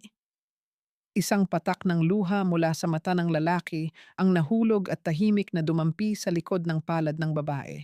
Maghihintay ako, Teresa, kahit gaano katagal. Pangako, ibabalik ko ang lahat ng kinuha nila sa iyo. Pabulong na sumpa ni Rafael. Ang tinig ay siksik sa matinding pangungulila at pag-ibig na matagal niyang pinabayaan. Tumayo siya at maingat na lumabas. Muling isinasara ang pinto upang ikulong ang init sa loob. Sa sandaling marinig ni Teresa ang tuluyang paglapat ng kahoy na pinto, dahan-dahan niyang iminulat ang kanyang mga mata. Hindi siya tulog. Naramdaman niya ang bawat dampi, bawat luha, at bawat salitang binitiwan ng lalaking minsan niyang sinumpa. Inangat ni Teresa ang dulo ng makapal na kumot at idinikit ito sa kanyang ilong.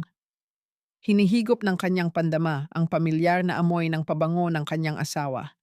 Isang halimuyak ng kahoy at dagat na nagpapaalala sa kanya ng mga araw na payapa pa ang kanilang mundo. Sa kabila ng matigas niyang paninindigan, hindi niya mapigilan ang pagbilis ng tibok ng kanyang puso, isang patunay na ang pag-ibig, gaano man sugatan, ay hindi namamatay ng ganun-ganun lamang. Ngunit sa labas ng bahay itlogan, isang pares ng mapanuring mata ang nakasaksi sa paglabas ni Rafael sa gitna ng dilim. Nakatayo si Carmela sa likod ng malaking puno ng mangga, mahigpit ang hawak sa kanyang shawl. Nanliit ang kanyang mga mata habang sinusundan ng tingin ang tahimik na pagbalik ni Rafael sa mansyon. Walang rason upang dalawin ng isang galit na asawa ang babaeng nandidiri siya sa kalagitnaan ng gabi. Isang matalim na liwanag ng kidlat ang mabilis na gumuhit sa madilim na kalangitan. Nagbibigay liwanag sa nagdududang mukha ni Carmela. Ang bagyo ng panlilinlang ay nagsisimula pa lamang at handa siyang gamitin ang natuklasang lihim upang protektahan ang sarili niyang kasakiman. Maagang pumasok si Carmela sa marangyang kwarto ni Doña Lourdes, bakas ang pagmamadali sa kanyang mga hakbang. Ibinaba niya ang kanyang boses at lumapit sa tainga ng matanda. Senyora, may nakita po ako kagabi. Nakita kong lumabas si Rafael mula sa bahay itlogan sa kalagitnaan ng gabi. Paano kung nagkukunwari lang siyang galit kay Teresa para pagtakpan ang asawa niya? Naningkit ang mga mata ni Lourdes. Isang matalim na kislap ng galit ang dumaan sa kanyang mukha. Inihagis niya ang sinusuklay na buhok at humarap sa salamin. Hindi maaari. Walang makakasira sa mga plano ko, lalo na ang babaeng iyan, mariing bulong ng matanda. Siguraduhin mong nakakandado ang kwarto ni Bella buong gabi. Pagkatapos ng malaking salo-salo mamaya, ipapadampot ko na agad si Teresa sa mga tauhan ng mental hospital. Wala nang makakapigil sa paglilipat ko ng mga titulo ng lupa. Pagsapit ng gabi, ang malaking bulwagan ng isang eksklusibong hotel sa Tagaytay ay nagliwanag para sa anibersaryo ng Pamilya de los Reyes. Nakasuot si Doña Lourdes ng isang matingkad at pulang bestida na gawa sa mamahaling seda. Ang kanyang ayos ay tila isang dugong bughaw na walang bahid ng anumang kasalanan. Sa unang hanay ng mga bisita, nakapwesto si Aling Chedeng na espesyal na inimbitahan ng matanda upang ipa-livestream sa buong barangay ang formal na pagpapalayas kay Teresa mula sa pamilya. Sa likod ng mga nagtatawanang bisita at mahinang musika, isang lihim na kilusan ang nangyayari sa anino ng bulwagan. Walang nakapansin sa panginginig ng mga kamay ni Yaya Coring nang palihim nitong iabot ang isang maliit na memory stick kay Tina na ngayoy nagpapanggap bilang isa sa mga tauhan ng hotel na nag-aayos ng malaking projector screen sa likod ng entablado. Ito ang naglalaman ng lahat ng orihinal na resibo at bank statements na magpapabagsak sa reyna ng mga kasinungalingan. Sa kabilang banda, napilitang tumayo si Rafael sa tabi ng kanyang ina. Bawat pagngiti niya sa mga bisita ay tila paglunok ng basag na salamin. Ramdam niya ang pag-ikot ng kanyang sikmura habang nakikinig sa mga mapagkunwaring salita ng babaeng nagluwal sa kanya. Kinuha ni Lourdes ang mikropono. Tumahimik ang buong bulwagan, nag-aabang sa madramang pahayag ng ginang. Napakasakit sa isang ina na makita ang kanyang pamilya na unti-unting sinisira ng isang taong tinanggap namin ng buong puso. Panimula ng matanda. Kinukuha ang simpatiya ng lahat sa pamamagitan ng kanyang basag na tinig. Bilang haligi ng pamilyang ito, pinili kong isakripisyo ang aking sariling kaligayahan. Ipagbibili ko ang ilan sa ating mga lupain upang bayaran ang mga nanakaw ng asawa ng aking anak dahil bilang mga De Los Reyes, ang karangalan ay higit pa sa salapi. Habang nagbababa ng mga salitang puno ng kasinungalingan, buong pagmamalaking inayos ni Lourdes ang makapal at kumikinang na kwintas na perlas sa kanyang leeg. Hindi niya alam na ang bawat butil na kanyang hinihimas ay mistulang matibay na lubid na unti-unti nang sumasakal sa kanyang lalamunan para sa kanyang nalalapit na pagbitay. Itinaas ni Lourdes ang kanyang kopita ng pulang alak. Handa nang tawagin si Gregorio Salcedo upang formal na ibigay ang mga titulo. Subalit bago pa man madikit ang baso sa kanyang mga labi, isang kakaibang pangyayari ang naganap. Ang mga malalaking pinto ng bulwagan na gawa sa matigas na kahoy ay biglang ikinandado mula sa labas ng mga hindi kilalang tauhan ng hotel. Nagkaroon ng mahinang bulungan. Bakit nila kinukulong ang mga bisita sa loob? Bago pa man makapagtanong ang mga gwardiya ni Lourdes, marahas na bumukas ang malaking gitnang pinto. Ang masayang musika na tumutugtog sa buong paligid ay biglang pinatay, naiwan ang isang nakakabinging katahimikan. Ang tanging umaling-aungaw sa malawak na espasyo ay ang nakakakilabot na tagis ng matigas na bisagra ng pinto na buong lakas na itinulak. Naghihintay sa pagpasok ng isang taong hindi inaasahan ng lahat. Sa pagbukas ng malalaking pinto ng bulwagan, tila huminto ang paghinga ng lahat ng nasa loob. Mula sa anino ng labas, humakbang papasok si Teresa. Wala na ang babaeng nakasuot ng punit-punit na damit at nakaluhod sa putikan. Wala na ang inang nanginginig sa loob ng bahay itlogan na humihingi ng awa. Ang nakatayo ngayon sa harap ng mga mapanghusgang mata ay isang babaeng suot ang isang kagalang-galang at makapangyarihang itim na suit. Tuwid ang kanyang likod, taas noo, at ang kanyang mga mata ay kasing talim ng patalim. Sa kanyang magkabilang gilid ay naglalakad si Tina at isang formal na nakabihis na abogado. Nagsimula ang mahihinang bulungan ng mga panauhin, isang ingay na tila alon ng karagatan na unti-unting lumalaki. Mabilis na itinutok ni Aling Chedeng ang kanyang telepono sa naglalakad na si Teresa. Inilalapit ang camera upang hindi palalampasin ang pinakamalaking iskandalo ng taon para sa kanyang livestream. Nanghina ang mga tuhod ni Doña Lourdes. Halos mabitawan niya ang hawak na kopita ng alak sa sobrang pagkabigla, ngunit mabilis niyang binawi ang kanyang postura. Sanay siyang maging sinungaling. Ipininta niya muli sa kanyang mukha ang larawan ng isang biktima at mahigpit na hinawakan ang mikropono. Anong ginagawa mo rito, Teresa? Bakit mo ginugulo ang pamilyang ito? Wala ka na ba talagang hiya at pati ang sagradong pagdiriwang na ito ay gusto mong sirain? Panginginig ng boses ng matanda, pilit idinidiin na siya ang inosenteng ina na inaapi ng sariling manugang. Huminto si Teresa sa mismong gitna ng bulwagan, eksakto sa ilalim ng pinakamalaking ilaw. Tinitigan niya ang kanyang biyenan. Walang namumuong luha sa kanyang mga mata. Sa halip, isang malamig, mapangahas at nakapangingilabot ng ngiti ang sumilay sa kanyang mga labi. Hindi ako pumunta rito para makiparty, Lords. Nandito ako para maningil. Matigas at buong-buong sagot ni Teresa. Ang kanyang tinig ay umaaling-aungaw sa bawat sulok ng silid kahit wala siyang gamit na mikropono. Sa isang kumpas ng kanyang kamay, lumapit ang kanyang abogado sa mga kalapit na panauhin at sinimulang ipamigay ang mga malinaw na kopya ng mga dokumentong nakuha nila mula sa ilalim ng altar. Nanlaki ang mga mata ng mga bisita at nagsimula silang magtuturo nang makita ang mga pekeng titulo, ang mga detalye ng bank transfer na nakapangalan sa negosyo ni Gregorio Salcedo at ang mismong malinaw na lagda ng senyora sa bawat transaksyon ng pagsasangla. Umusad si Teresa patungo sa pinakaharap na lamesa kung saan nakatayo si Lourdes at si Rafael. Hindi niya binalingan ng tingin ang kanyang asawa. Sa halip, dahan-dahan niyang hinubad ang kanyang gintong singsing sa kasal na nakasabit sa isang kwintas sa kanyang leeg. Walang pag-aalinlangan niya itong binitiwan upang bumagsak sa ibabaw ng walang kalaman lamang pinggan ng matanda. Ang pagtama ng matigas na ginto sa babasaging porselana ay lumikha ng isang matalim at payat na alingawngaw na tuluyang bumasag sa huwad na ilusyon ng perpektong pamilya na pilit ibinebenta ni Lourdes sa lahat. Ayan ang karangalan na sinasabi mo. Peke, walang halaga, at punong-puno ng kasinungalingan. Mariing deklarasyon ni Teresa habang nakatitig sa nanliliit na mga mata ng kanyang biyenan.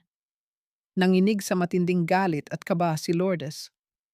Nakikita niya ang unti-unting pagbabago ng tingin ng mga bisita mula sa simpatiya patungo sa pandidiri. Hahanap na sana siya ng panibagong palusot nang biglang may mabilis na umakyat sa entablado at inagaw ang mikropono mula sa kanya. Si Carmela. Tumutulo ang mga luha nito na tila isang nagmamalasakit at nagdurusang kaibigan. Hawak nito sa kanyang kanang kamay ang isang maliit na memory stick na itinaas niya ng mataas upang makita ng lahat ng mga tao sa bulwagan. Mga kasinungalingan iyan, gawa-gawa lang ng abogado niya ang mga papel na iyan. Umiiyak at nagmamaawang sigaw ni Carmela. Huwag kayong maniwala sa kanya. Nasa akin ang tunay na ebidensya na na-recover ko mula sa tinatago niyang computer. Ako mismo ang nakakita. I swear to God, nakita ko nang ilipat ni Teresa ang 4 na milyong piso sa account ng kanyang kalaguyo.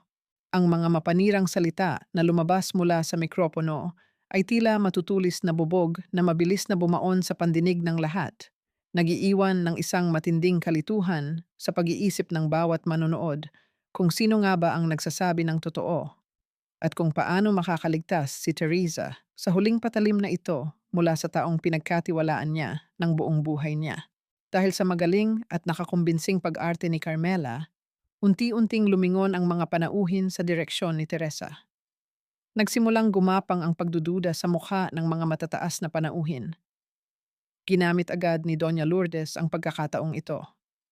Hinawakan ng matanda ang kanyang dibdib. Nagkunwaring nahihilo at sumandal kay Rafael upang lalo pang makuha ang simpatiya ng madla. Panginoon, kayo na po ang bahala sa kanila. Ayaw nilang tumigil hanggat hindi nasisira ang aming pamilya. Madramang hinaing ni Lourdes, pilit pinipiga ang mga mata upang makabuo ng pekeng luha. Ngunit hindi natinag si Teresa. Walang bakas ng kaba sa kanyang tindig. Tinitigan niya ang babaeng minsang tinawag niyang kapatid. Isang mapait na ngiti ang sumilay sa kanyang mga labi. Hindi ngiti ng pagkatalo, kundi ng isang taong nag-aabang sa pagbagsak ng sariling patibong. Tumingin si Teresa sa gawin ng control booth at nagbigay ng isang bahagyang tango kay Tina. Sa isang iglap, nagliwanag ang malaking projector screen sa likuran mismo ni Lourdes at Carmela. Walang ipinakitang video ng kalaguyo. Ang bumungad sa napakalaking telang pader ay isang malinaw at opisyal na bank statement mula sa bangko ng pamilya. 1 milyong piso. Ang transaksyon ay nagpapakita ng paglipat ng malaking halaga mula sa personal na account ni Doña Lourdes patungo sa bank account ni Carmela Alonzo. Eksakto sa mismong petsa at oras kung kailan pinalayas at ipinakulong si Teresa sa bahay Itlogan. Nanigas si Carmela sa ibabaw ng entablado. Ang mga luhang kanina lamang ay umaagos sa kanyang mga pisngi ay tuluyang natuyo dahil sa matinding pamumutla ng kanyang mukha. Umakyat si Teresa sa unang baitang ng entablado. Ang kanyang mga mata ay nanlilisik sa galit na matagal niyang kinimkim. Hindi ka umiiyak para sa katotohanan, Carmela. Malamig at matalim na panunumbat ni Teresa gamit ang kanyang buong boses upang marinig ng bawat taong nasa loob ng bulwagan. Umiiyak ka dahil alam mong tapos na ang maliligayang araw mo. You sold your best friend for 1 million pesos. At ngayon, ipinapakita ko sa lahat ng taong naririto kung gaano kamura ang pagkatao mo. Dahil sa matinding panginginig at kahihiyan, nabitiwan ni Carmela ang mikropono. Ang pagbagsak ng mabigat na bakal sa sahig ay lumikha ng isang bingot at pangit na ingay na umalingaw-ngaw sa speaker, kasabay ng pagbagsak ng kanyang mga tuhod. Bago pa man makapagsalita ang abogado ni Lourdes upang ipagtanggol ang senyora, marahas na bumukas ang pinto ng pasilyo at mabilis na pumasok ang nag-aalab sa galit na si Gregorio Salcedo. May kasama itong 2 malalaking tauhan, handang ipatigil ang pagtitipon. Itigil niyo iyan! Slander iyan!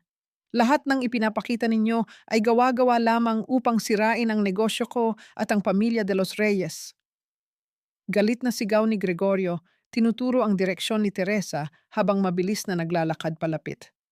Subalit bago siya makalapit, humakbang palabas mula sa anino ng control booth si Tina.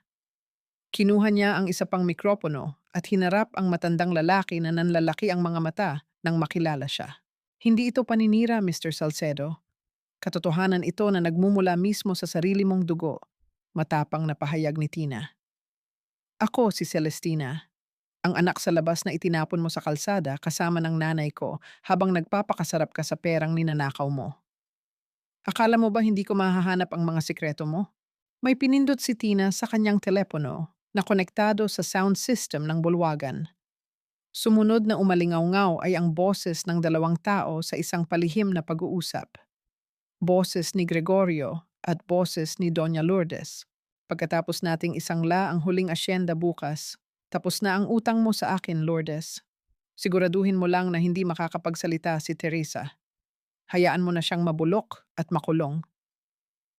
Malinaw at hindi maikakaila, ang sariling boses ng matanda ang nagpatunay sa kanyang pagiging demonyo. Nagimbal ang lahat ng panauhin. Nawala ang mga bulungan at napalitan ng matinding pandidiri sa mukha ng mga matataas na tao sa lipunan. Nanginginig ang buong katawan ni Doña Lourdes. Hindi niya makontrol ang pag-alog ng kanyang mga kamay habang pinapanood ang tuluyang pagguho ng kanyang imperyo. Sa tindi ng kanyang panginginig, tumabingi ang hawak niyang kopita ng alak. Ang malapot at pulang likido ay dahan-dahang tumapon, gumapang pababa, at kumalat sa dibdib ng kanyang mamahaling pulang bestida na gawa sa seda. Sa ilalim ng maliwanag na ilaw, ang mantsa ng alak ay tila naging isang sariwa at malaking bahid ng dugo mula sa kanyang maitim na puso. Ngunit sanay si Lourdes sa paglaban. Kahit huli na, ayaw niyang isuko ang kanyang korona. Itinulak niya si Rafael palayo, umabante sa gitna ng entablado, at nanlilisik ang mga matang hinarap si Teresa at ang buong madla. Mga kasinungalingan, lahat kayo ay sinungaling. Baliw na sigaw ni Lourdes, tila isang reynang nawalan ng katinuan. Wala kayong solidong ebidensya na ako ang nag-utos sa lahat ng ito. Mga papel lang iyan, boses lang iyan na madaling gayahin sa panahon ngayon. Walang makakapagpatunay na ako mismo ang nagplano ng pag-ipit kay Teresa.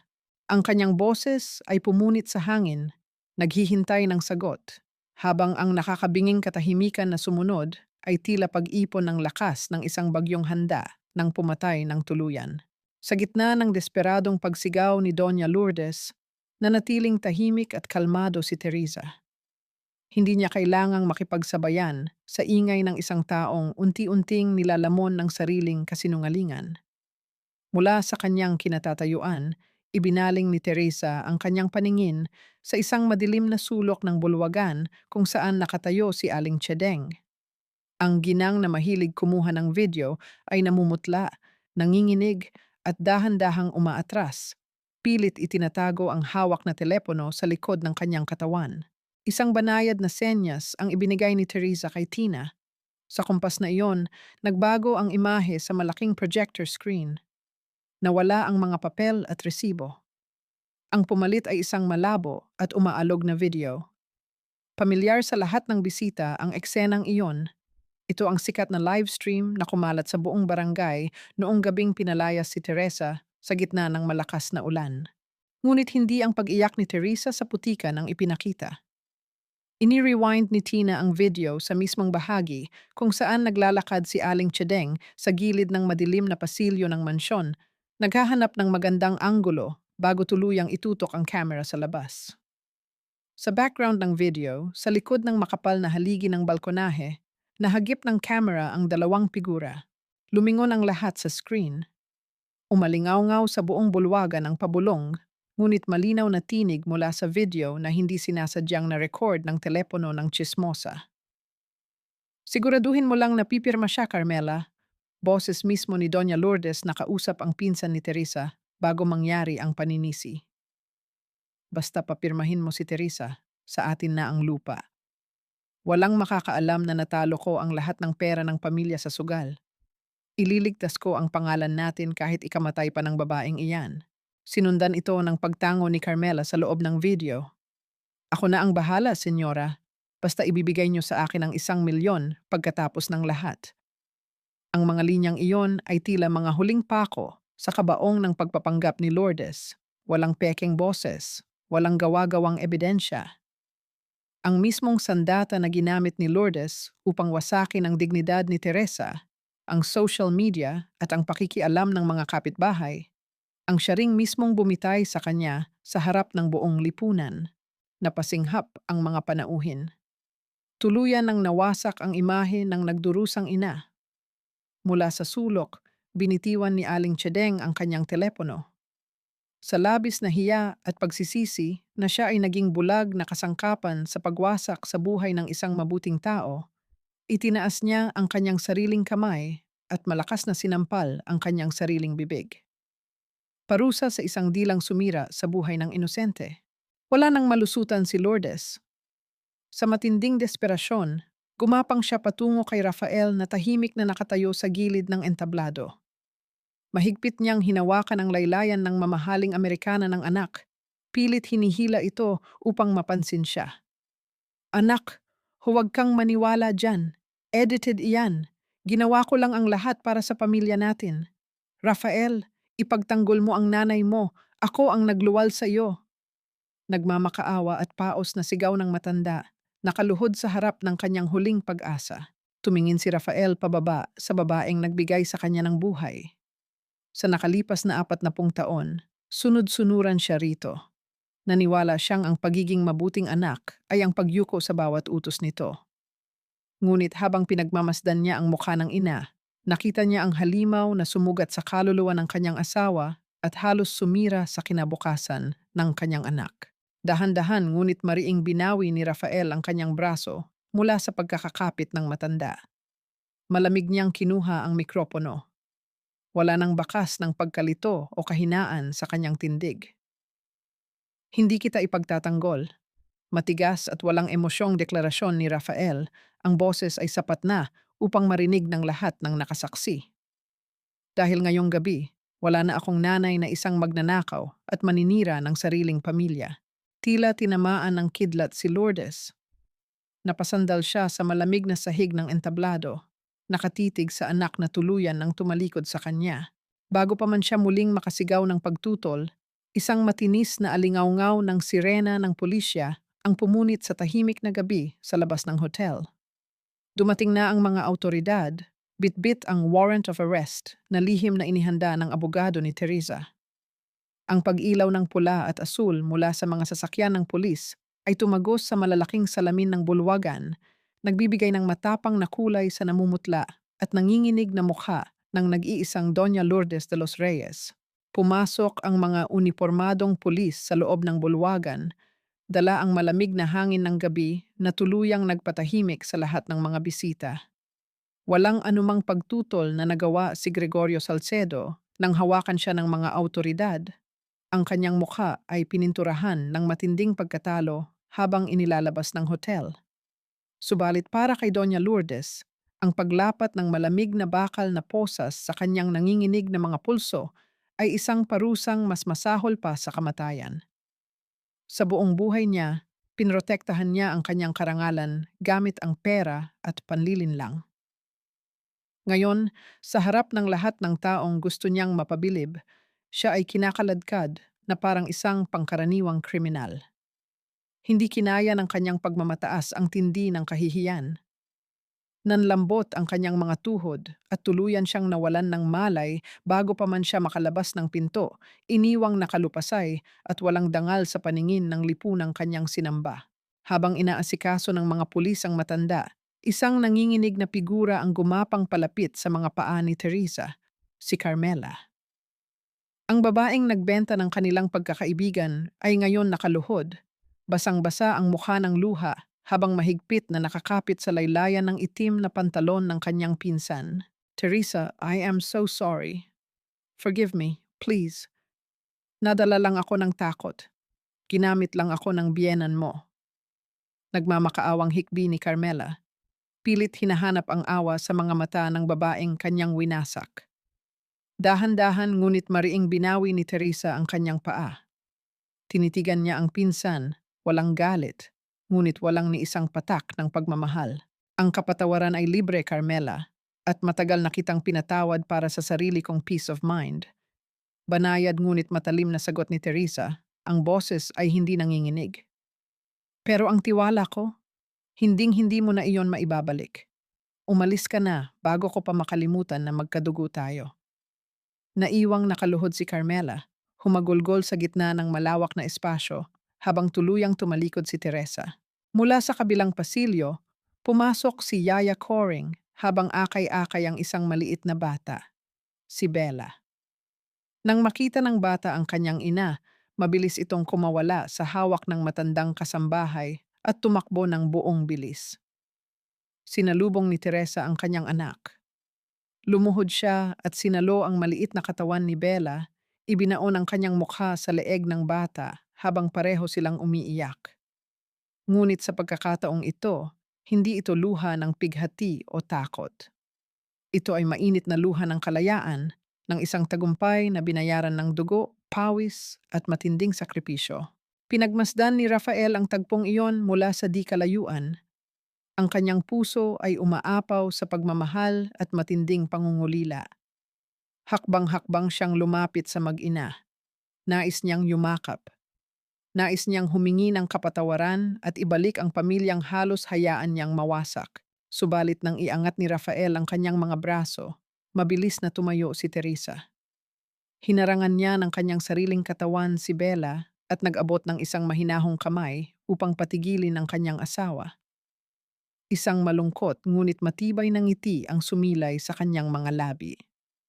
Teresa, tapos na. Pwede na tayong umuwi. Pwede na nating ayusin ito. Pagsusumamo ni Rafael, ang kanyang tinig ay basag at nagmamakaawa. Umiling si Teresa.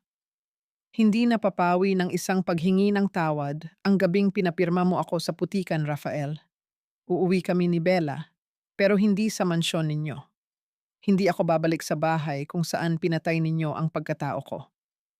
Magbabago ako. I will fix this. I promise. Maluha-luhang sagot ng lalaki, pilit na inaabot ang kamay ng asawa. Kung gusto mong ayusin, simulan mo sa sarili mo. Iligtas mo ang sarili mo mula sa anino ng pamilya nyo dahil kailangan ko ng asawa, hindi ng isang batang lalaki na nakatago sa palda ng kanyang ina. Matapang na pagtatapos ni Teresa. Hinihigit ang kamay ng anak. Tumalikod si Teresa at nagsimulang maglakad palabas ng bulwagan. Sa kanyang paghakbang, dinaanan niya ang malaking mantsa ng natapong pulang alak sa sahig na nagmula sa nabasag na kopita ni Doña Lourdes. Ang matulis niyang takong ay mariing bumaon at tumapak sa malapot na likido. Hindi siya nadulas, hindi siya natisod. Nag-iwan lamang siya ng malinaw at matapang na bakas ng kanyang pag-alis, nagpapatunay na kaya niyang daanan ang pinakamasakit na bahagi ng kanyang nakaraan nang hindi nabubuwal. Naiwang nakatayo si Rafael sa gitna ng nawasak na selebrasyon. Nakatingin siya sa likod ng kanyang mag-ina na unti-unting nilalamon ng gabi. Nag-iisip kung paano niya tatawirin ang napakalaking bangin na siya mismo ang humukay. Sa labas ng hotel, sinalubong sina Teresa at Bella ng malamig ngunit preskong hangin. Ang madilim na gabi ay unti-unti nang naglalaho, nagbibigay daan sa unang silay ng ginintuang araw mula sa silangan. Isang taon ang mabilis na lumipas, tangay ang mga pait at sugat ng kahapon. Ang marupok at nangangamoy na bahay itlogan sa likod ng malawak na hardin ay tuluyan ng giniba. Sa lugar kung saan minsang umiyak at nangatog sa lamig si Teresa, nakatayo ngayon ang isang maaliwalas at pinintahang gusali na may nakapaskil na malaking karatula. Tahanan ni Teresa. Naging isang sentro ito para sa mga babaeng biktima ng pang-aabuso, isang kanlungan kung saan walang asawa o biyenan ang maaaring manakit at bumusabos sa kanila. Mula sa labas ng bintana, pinagmasdan ni Teresa ang mga kababaihang nagtatawanan habang nag-aayos ng mga bulaklak sa hardin. Napakalayo na ng narating nila. Sa kabilang banda ng mundo, ang pamilyang minsang nagpabagsak sa kanya ay nag-aani ng kanilang itinanim. Si Doña Lourdes ay nakapiit sa loob ng malamig na rehas ng kulungan. Wala na ang mga kumikinang na perlas at mamahaling pabango nito. Ang pumalit ay ang manipis at magaspang na uniforme ng bilangguan kasabay ng patuloy nitong pag-ubo sa gitna ng siksikang selda. Tuluyang iniwan ng lahat ng mga taong minsang naniwala sa kanyang kayamanan at panlilinlang. Samantala, tinupad ni Rafael ang kanyang pangako. Ibinenta niya ang lahat ng kanyang mamahaling sasakyan, mga personal na investment, at mga ari-arian upang ibalik ang bawat sentimo na nawala sa Roberto de los Reyes Scholarship Fund. Hindi lamang iyon, tinalikuran niya ang prestihiyosong posisyon bilang kapitan sa mga internasyonal na biyahe. Pumasok siya bilang isang guro sa isang lokal na eskwelahan para sa mga piloto, piniling manatili sa lupa upang hindi na muling mawala at mabulag sa mga nangyayari sa loob ng kanyang pamilya. Araw-araw, nang walang palya, pumupunta si Rafael sa tahanan ni Teresa. Hindi siya pumapasok upang mag-astang amo o maningil ng karapatan bilang asawa. Dumarating siya bilang isang simpleng lalaki na handang bumawi. Siya ang nagkukumpuni ng mga sirang tubo ng tubig, nagpapalit ng mga pundidong ilaw, at nagwawalis ng mga tuyong dahon sa bakuran. Hindi siya nanghingi ng atensyon, ni hindi niya pinilit si Teresa na kausapin siya. Ginamit niya ang katahimikan at gawa upang patunayan ang pagbabago ng kanyang kaluluwa. Isang hapon, habang nag-ayos si Teresa ng mga kahon ng donasyon sa labas, biglang nagdilim ang kalangitan. Ang banayad na ambon ay mabilis na naging malakas na pagbuhos ng ulan. Akmang tatakbo si Teresa papasok nang maramdaman niya ang biglaang pagtigil ng pagpatak ng tubig sa kanyang balikat. Pagtingala niya, nakita niya ang isang malapad na itim na payong na nagkukubli sa kanya mula sa ulan. Hawak ito ni Rafael. Ang kalahati ng balikat ng lalaki ay basang-basa na dahil sa pilit nitong pagsilong sa asawa, ngunit wala itong pakialam. Hindi niya tinangkang yakapin si Teresa o hawakan ang kanyang kamay nang walang paalam. Sa halip, marahan at maingat lamang niyang hinawakan ang dulo ng manggas ng damit ni Teresa, isang mahiyain at magalang na pahiwatig ng kanyang presensya at pag-aalaga. Hindi kita minamadali, Teresa. Malambing at siksik sa emosyon na bulong ni Rafael, ang kanyang mga mata ay nangungusap ng libu-libong pag-ibig na naghahanap ng pangalawang pagkakataon. I can wait. Maghihintay ako hanggang sa maging karapat-dapat ulit ako sa pagmamahal mo. Hindi umatras si Teresa. Para sa unang pagkakataon matapos ang isang madilim na taon, hindi niya itinaboy ang lalaking nasa kanyang harapan. Tinitigan niya ang basang mukha ni Rafael at isang maliit, matipid, ngunit tapat ng ngiti ang sumilay sa kanyang mga labi. Ang makapal na yelo sa kanyang puso ay unti-unti nang natutunaw ng katapatan. Bago pa man makapagsalita si Teresa, bumukas ang pinto ng opisina at patakbong lumabas si Bella. Ang bata ay may dalang maliit na tuwalya. Walang pag-aalinlangan, inabot ni Bella ang kaliwang kamay ng kanyang ina at ang kanang kamay ng kanyang ama. Mahigpit niya itong pinagsiklop at masayang hinila silang dalawa papasok sa loob ng mainit na gusali upang makaiwas sa paghagupit ng ulan. Sumunod si Teresa sa paghatak ng kanyang anak. Sa loob ng maaliwalas na pasilyo, inilapag ni Rafael ang basang payong sa gilid. Sinamantala ni Teresa ang sandaling iyon upang ibaba ang kanyang paningin sa kanyang sariling dibdib. Sa dulo ng isang manipis na pilak na kwintas ay nakasabit ang kanyang gintong singsing sa kasal. Dahan-dahan niya itong hinawakan. Mainit ang ginto, pilit na kinukuha ang init ng kanyang sariling katawan at ng bumabangong pag-ibig. Napakalayo pa ng kanilang lalakbayin upang tuluyang hilumin ang mga sugat ng nakaraan. Ngunit habang nakikinig siya sa pagbuhos ng tubig sa labas ng bintana, napagtanto niyang ang tunog ng ulan ay hindi na nagdadala ng lamig at pighati tulad noong gabi sa bahay itlogan. Ang bawat paglapat ng ulan sa bubong ay tila nagiging awit ng isang bagong tagsibol, nagdadala ng kapayapaan at banayad na naghuhugas sa natitirang sakit ng kahapon. Minsan lamang bumisita si Teresa sa loob ng pambansang bilangguan para sa mga kababaihan. Sa likod ng makapal na salamin, naupo siya kaharap ang isang matandang babaeng halos hindi na niya makilala. Wala na ang nagmamalaking postura ni Doña Lourdes. Ang mga mata nito ay malalim. Ang buhok ay pinaputi ng panahon at pagdurusa. At ang mga kamay na minsang nag-utos ng kanyang pagkakakulong sa bahay itlogan ay ngayon nanginginig habang nakapatong sa malamig na mesa. Walang puot na namumuo sa dibdib ni Teresa habang pinagmamasdan ang dating biyenan. Hindi siya nagpunta roon upang manumbat o maghanap ng anumang pag-amin. Pinapatawad na kita, Doña Lourdes. mahinahon at buong-buong pahayag ni Teresa. Ang kanyang boses ay nagdadala ng kapayapaang matagal niyang ipinaglaban. Hindi dahil nakalimutan ko ang ginawa mo sa akin at kay Bella. Pinapatawad kita dahil hindi ko nahahayaang ikulong ng galit ang sarili kong puso. Malaya na ako. Hindi na niya hinintay ang sagot ng matanda. Tumayo si Teresa at naglakad palayo. Sa kanyang paglabas, ang paglapat ng mabigat na rehas na bakal ay lumikha ng isang matunog na alingawngaw. Ngunit para kay Teresa, ang tunog na iyon ay hindi simbolo ng pagkakakulong, kundi ng tuluyang pagsasara ng pinakamadilim na kabanata ng kanyang buhay. Bumalik siya sa tahanan ni Teresa. Kinahapunan, isang babaeng may mga pasa sa mukha at yakap-yakap ang isang sanggol ang nag-aalinlangang kumatok sa kanilang pinto. Nanginginig ang babae, umiiyak, at pilit na nagtatago mula sa paningin ng mga dumadaang sasakyan. Walang pag-aalinlangan, lumapit si Teresa. Binuksan niya ng maluwag ang pinto, inabot ang kamay ng babae, at inakay ito papasok sa loob ng maaliwalas na gusali. Ligtas ka na, bulong ni Teresa habang marahang pinupunasan ang luha ng estranghera. Walang sino man ang mananakit sa iyo rito. Sa pag-akay niya sa babae, nahanap ni Teresa ang sagot sa kanyang sariling kapayapaan. Ang kanyang mga luha at pagdurusa sa putikan ay hindi naging walang saysay.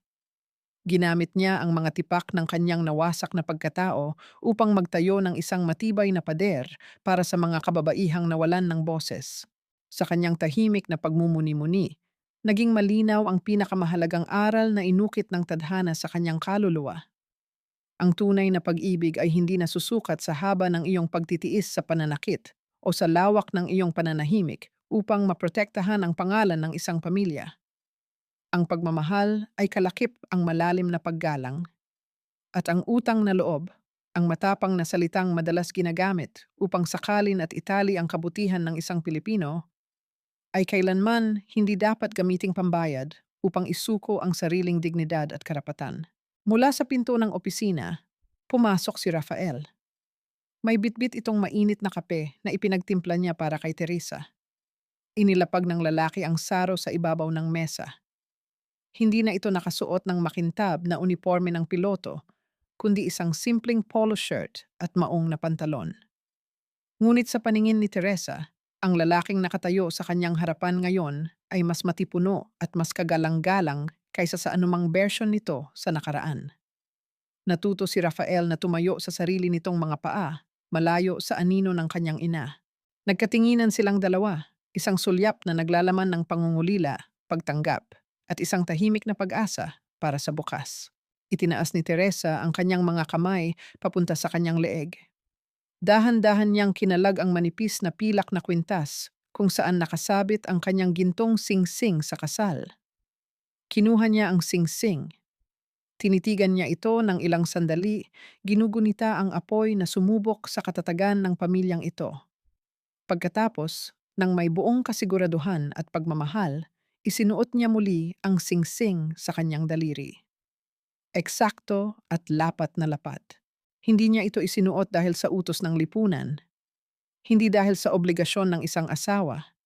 Isinuot niya ito dahil pinili niyang maniwala muli sa isang pag-ibig na nagkamali, natuto, at ngayon ay handa ng lumaban para sa kanya. Lumapit si Rafael, hindi makapaniwala sa nakita. Nanginginig ang kanyang kamay nang abutin niya ang mga daliri ni Teresa bago niya ito dinala sa kanyang mga labi upang dampian ng isang malambot at taimtim na halik. Sama-sama silang lumabas ng opisina upang salubungin si Bella na masayang nagtatakbo mula sa paaralan. Habang nagtatawanan silang tatlo, dahan-dahang isinara ng isang kasambahay ang pangunahing pinto ng tahanan ni Teresa. Ang paglapat ng makapal na kahoy ay nagsilbing matibay na harang na magpoprotekta sa mga kababaihan sa loob. Tuluyang inilalayo sila sa malupit na mundo at nagiiwan lamang ng puwang para sa tunay at wagas na pag-ibig.